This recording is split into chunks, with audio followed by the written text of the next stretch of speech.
when a masked psychopath turns Thanksgiving traditions into a death banquet with human flesh as the main course.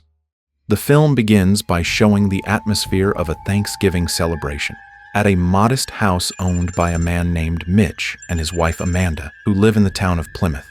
For this year's celebration, Mitch invites his close friend, a sheriff named Eric, to join them for dinner at his home.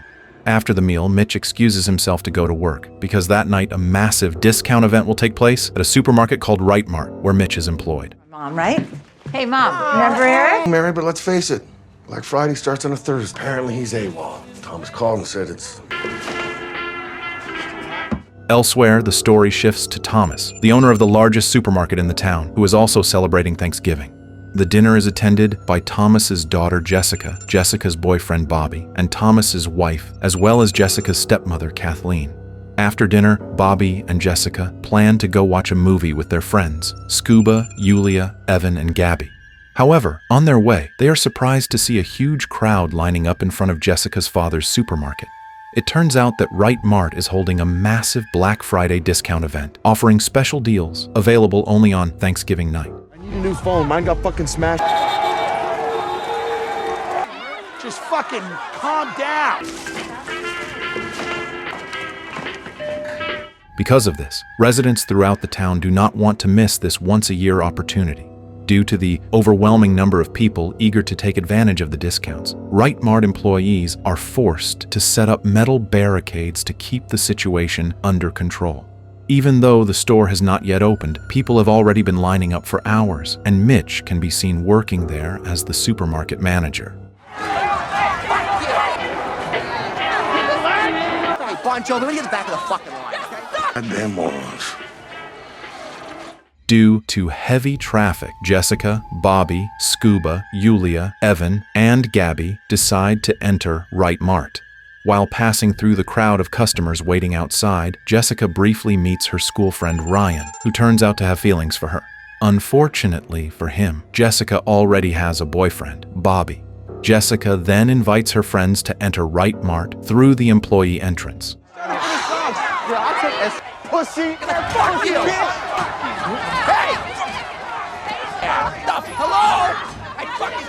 As the daughter of the supermarket owner, Jessica has the privilege of accessing the store through that door. However, their action is noticed by some customers who have been waiting outside for a long time. Feeling treated unfairly, they begin mocking Jessica's group and shouting at them. Around the same time, Amanda also arrives with Sheriff Eric, intending to encourage Mitch and bring him food. Once Jessica's group is inside the supermarket, Evan provocatively taunts the customers who are still waiting outside, which further fuels their anger. Oh my God, here we go. Jordan in there! You are getting dipped in all the good shit! As a result, the situation rapidly worsens, and the crowd outside forcefully breaks in to get inside. While Jessica's group and the supermarket employees begin to panic, the worst possible outcome occurs.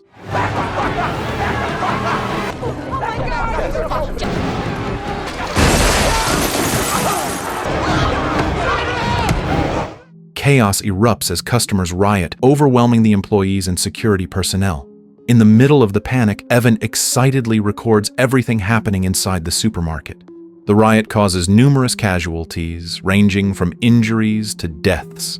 Among the victims are Bobby, whose arm is broken, a customer who dies after being slashed by shattered glass, a security guard who is trampled to death by the crowd, and Mitch's wife, who dies in a horrific manner. Amanda falls to the ground, and from another direction a woman pushes a shopping cart at full speed, smashing it into Amanda's head. Even worse, Amanda's hair becomes tangled in the cart's wheel, and as the woman continues pushing forward, Amanda's hair and scalp are violently torn from her head.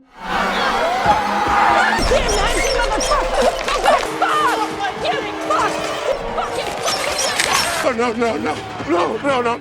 Witnessing Amanda's gruesome death causes Mitch to break down in hysterical grief. In order to regain control of the situation, Eric is forced to fire a warning shot into the air.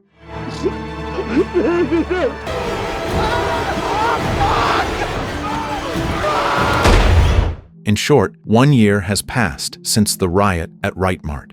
After the incident, Evan uploaded footage of the chaos to social media, which quickly drew public attention. Television news reports stated that no arrests were made in connection with the Right Mart incident and that the deaths were officially ruled as accidents. This news sparked negative reactions from town residents who suffered losses, including Mitch, who had to endure the death of his wife. However, as if unfazed by last year's tragedy, Thomas plans to hold another Black Friday event during the Thanksgiving celebration this year. Naturally, this decision causes controversy among the townspeople, with Mitch being one of the strongest opponents of the event. Despite protests and demonstrations, the event is still scheduled to proceed as planned. Seriously, stop working the one night there's an actual disaster. Is it? Not have another... You and your entire family need to hire 2 security guards, one of whom runs away and the other... The story then shifts to Jessica and her friends, who are hanging out at a bar. There, they notice Bobby, whom they have not seen in a long time. Strangely, Bobby ignores them, as if he no longer wants anything to do with them. Everyone is confused and immediately asks Jessica what really happened. He's a sweetie. I can't write papers and play football. I don't know. I haven't talked to him like a year. It turns out that after the Right Mart incident, Bobby is no longer an athlete, and his relationship with Jessica ended long ago. Jessica is now growing close to Ryan, her schoolmate who has liked her for a long time.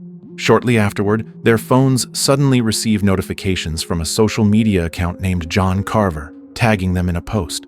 The post shows a neatly arranged dining table. Assuming it is just a meaningless prank, they ignore it and continue chatting. In the middle of their conversation, however, Jessica notices a masked man, John Carver, staring at her from outside the bar. Talked to him like a year.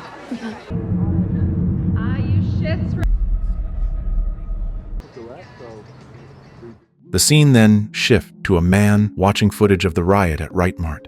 He appears to be a psychopath driven by a desire for revenge. He studies every moment in the video carefully before pausing it on a woman named Lizzie. Lizzie is a woman who works as a waitress at one of the bars in town. Later that night, Lizzie is seen closing the bar and hurrying home. As she's about to leave, she notices a John Carver mask lying on a table. Without any suspicion, she picks it up and throws it into the trash. Suddenly, she is attacked by a mysterious figure wearing the same mask she had just found. This figure can be referred to as John, since the mask depicts the face of John Carver. The masked figure assaults her brutally.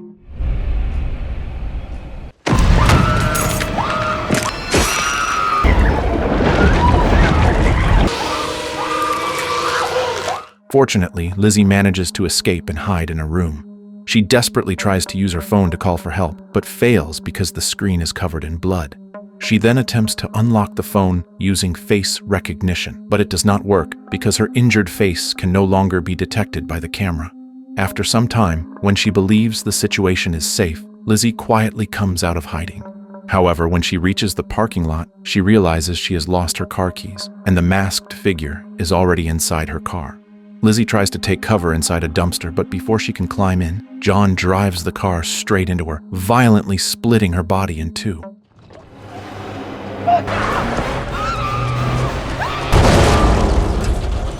The next morning, the townspeople are shocked by the discovery of Lizzie's body, with part of it hanging from the Right Mart sign. Sheriff Eric, upon seeing the scene, is left deeply shaken. Meanwhile, Evan immediately goes to his friends to inform them about Lizzie's death. Not long after that, they are all shocked when they are tagged in a post by John Carver showing a photo of Lizzie's body. When checking the previous post again, Jessica realizes that the dining table photo already contains their names, and she also notices that the name Thomas, her father, is listed as well. Look. Our names are at the table. These seats are for us. After that, Jessica goes alone to the police station to report her suspicions regarding the Instagram posts. From the police investigation, they conclude that the psychopath known as John Carver appears to be targeting people who were involved in the riot at Right Mart 1 year earlier. After finishing her report, Jessica heads home. Unexpectedly, Bobby appears in front of her. As they walk together, Bobby explains why he avoided Jessica and her friends for an entire year. He turns out to blame Jessica for the permanent injury he suffered, which caused him to lose his chance to play baseball again. To deal with his anger, Bobby chose to stay silent and distance himself from Jessica over the past year. Eventually, he begins to accept his new reality and admit that he has forgiven her. Seeing how worried Jessica looks, Bobby asks what is on her mind. Jessica tells him that she learned about CCTV footage from the Right Mart incident a year ago that was deleted by her stepmother, Kathleen. Even though the footage could have been strong evidence to reveal who should be held responsible for the deadly incident. She explains that there is actually a backup recording kept by her father in his office, but she is too afraid to take it. Overwhelmed by guilt, Jessica feels powerless because her father and stepmother would never allow her to expose the CCTV footage. The story then shifts to a man named Manny, who was a security guard during the riot a year earlier. Manny is now preparing to leave town for a vacation with his friend, but he suddenly becomes confused when his passport goes missing. While searching for it, a John Carver mask appears on his sofa. Sensing that something is wrong, Manny grabs a baseball bat. As he walks toward the kitchen, he is attacked by the psychopath John, who brutally kills him. John then takes Manny's severed head and places it on the dining table. Dewey, where is he?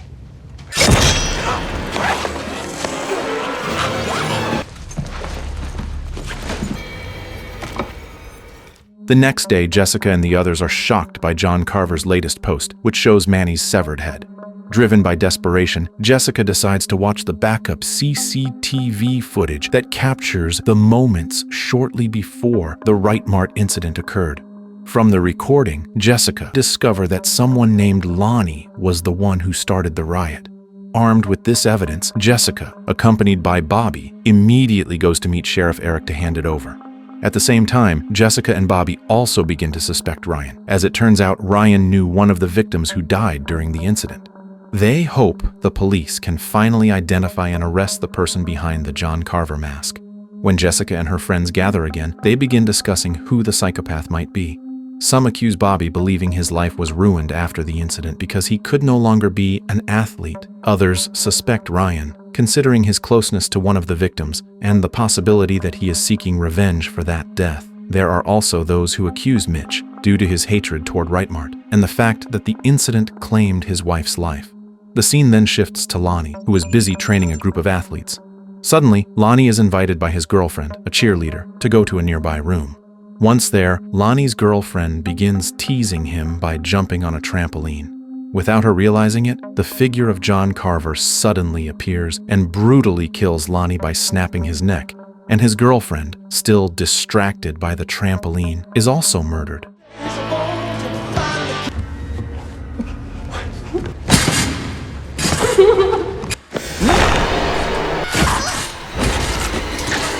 This tragic event causes the football match between Evan's school and Lonnie's school to be canceled. Evan and his team, who were supposed to compete that day, are deeply disappointed by the incident. Together with Gabby, Evan hurriedly changes clothes, but when the two of them are about to meet Jessica, they are suddenly ambushed and restrained by the psychopath John. Elsewhere, Jessica is seen waiting for Evan and Gabby, but strangely, neither of them shows up. Lost in thought, Jessica receives a message from Gabby asking her to meet at the locker room. As she walks toward the locker room, Jessica hears Gabby's phone ringing from inside a trash bin.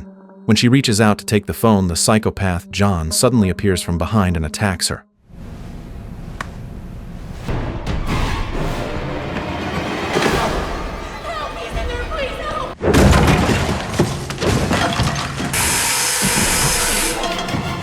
Fortunately, Jessica manages to avoid the attack and successfully escapes from his pursuit. She later encounters Sheriff Eric and explains the characteristics of the attacker, describing him as wearing all black and a John Carver mask. Hearing that Jessica has come face to face with the psychopath makes Bobby and Ryan extremely worried. The two men, who both have feelings for Jessica, immediately rush to see her, but instead they end up arguing. Bobby accuses Ryan of being the psychopath, pointing to Ryan's connection with one of the victims. Ryan strongly denies the accusation, explaining that the person was merely an acquaintance and that he had only bought medicine from him. The argument angers Jessica, and she eventually drives both of them away. You are a fucking idiot, man. When they're huddled together? I'm sorry, are you talking about the security guard? I can't believe you two, my friend. Shortly afterward, Yulia's father arrives and forcibly takes Yulia with him, planning to bring her to Florida for her safety. Seeing how the psychopath's terror is escalating day by day, Scuba believes they need to fight back. That night, Scuba invites Jessica to visit the house of his friend, who is an illegal weapons dealer, hoping that with a gun, they will be able to put an end to John's reign of terror. The scene then shifts to Yulia's house, where she and her father are busy packing their belongings. Unbeknownst to them, the psychopath John manages to sneak into the house and incapacitates both Yulia's father and the security guard. In another room, Yulia is seen doing her makeup while video calling Scuba. Suddenly, the psychopath John stabs both of Yulia's ears. The attack sends Scuba and Jessica into panic, and they immediately rush to Yulia's house. When they arrive, they find Yulia being held captive by John Carver. John then shows them a video revealing Evan and Gabby restrained on a dining table. As Scuba tries to shoot John, John instantly activates a cutting machine and throws Yulia into it, killing her. Let her fucking go! Let her fucking go! The scene then shifts to Jessica's house, where Thomas, Kathleen, and several others, including Sheriff Eric, have already gathered. Jessica and Scuba are still in deep shock from what they have just witnessed. They come together to devise a plan to trap John Carver and put an end to his brutal terror. They decide to carry out the plan during the Thanksgiving parade scheduled for the next day, believing that John Carver will appear at the event. The next day, they all prepare to carry out the plan. Jessica is briefly approached by a man who gives her a ring, telling her that it could save her life. A large crowd of townspeople has already gathered along the streets to watch this year's Thanksgiving parade, while Jessica and the others keep scanning their surroundings to see whether John Carver is nearby. Suddenly, something unexpected happens. As if aware that he has been trapped, John Carver changes his appearance by wearing a clown costume. Disguised as a clown, the psychopath kills someone, triggering chaos among the crowd. The situation quickly spirals out of control as smoke bombs go off everywhere. Taking advantage of the confusion, John abducts Scuba and Jessica's family, who are hiding inside the sheriff's vehicle.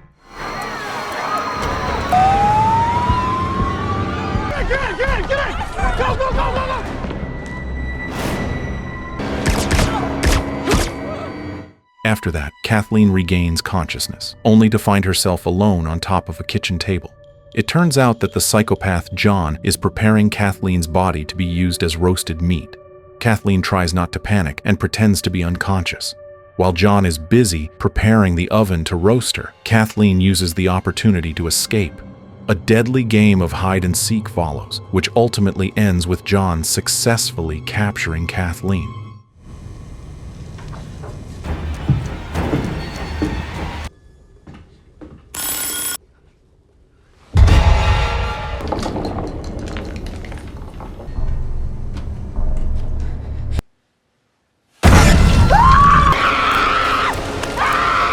John then stuffs Kathleen into the oven and roasts her alive. Several hours later, the police finally manage to locate the place where John appears to be broadcasting a live stream. They quickly deploy several SWAT teams to the location. But upon arrival, they realize they have been deceived, as the broadcast turns out to be a fake recording that John had pre-recorded using another phone. Copy. Bring it in. Fucking you find them. Meanwhile, Jessica, Thomas, Scuba, Evan, and Gabby are already seated at the same dining table as the other victims. There, John serves them Kathleen's flesh, which he has previously roasted. While live streaming the scene, John forces them to eat the meat. He also uses the blood of the cheerleader as a substitute for wine at the dinner. Before they are made to eat, however, John decides to entertain his viewers by killing Evan live. In the midst of the tension, Jessica realizes that the ring given to her earlier contains a small hidden blade that can be used to escape. Using the ring, Jessica and Scuba manage to cut the ropes binding them. After Scuba frees himself, he immediately fights back, trying to hold John off while allowing Jessica to escape and seek help. Too bad you won't be alive.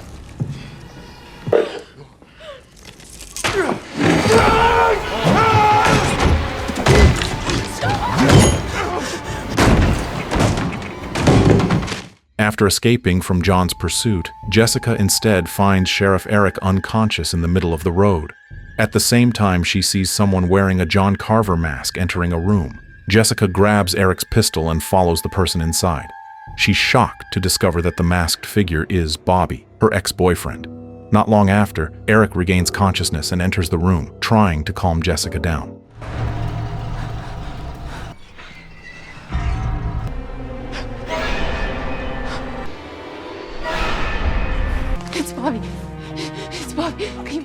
Shortly afterwards, several police units are deployed to secure the area and search for Bobby, but he manages to escape.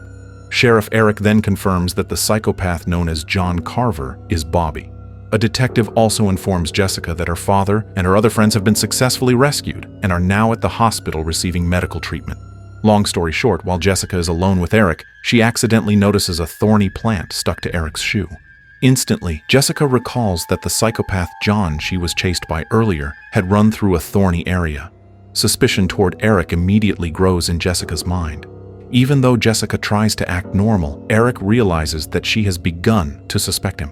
Eventually, Eric confesses that the masked figure was indeed himself. Eric says that on the night of the riot, it was not only Mitch who lost Amanda, but he also suffered a deep loss. It is revealed that Eric had been having an affair with Amanda, Mitch's wife. And from that secret relationship, Amanda had become pregnant with Eric's child.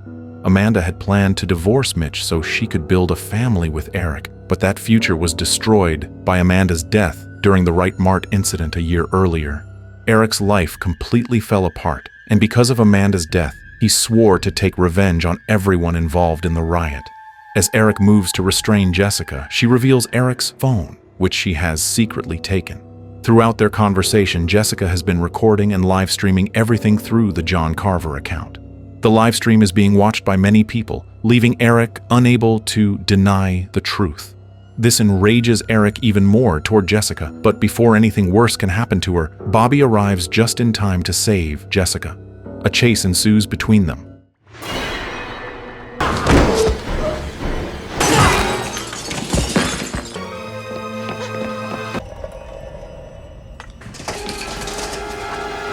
When I told your stepmother!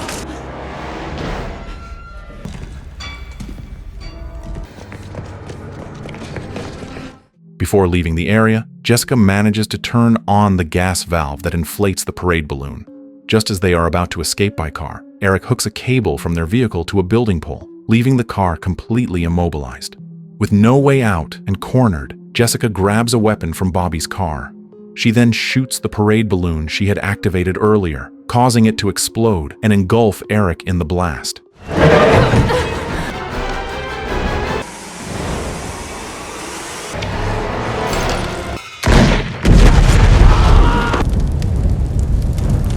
The following morning, firefighters and ambulances are dispatched to evacuate the scene. However, according to the testimony of several responders, no body is found inside the building. It is assumed that Eric may still be alive, hiding after his crimes have been exposed to the public. The final scene shows Jessica resting with Ryan. A noise coming from her closet suddenly wakes her up. When she checks the closet, Eric suddenly attacks her. It then becomes clear that this is only Jessica's hallucination, as Eric's terror has left her with deep psychological trauma, and the film comes to an end.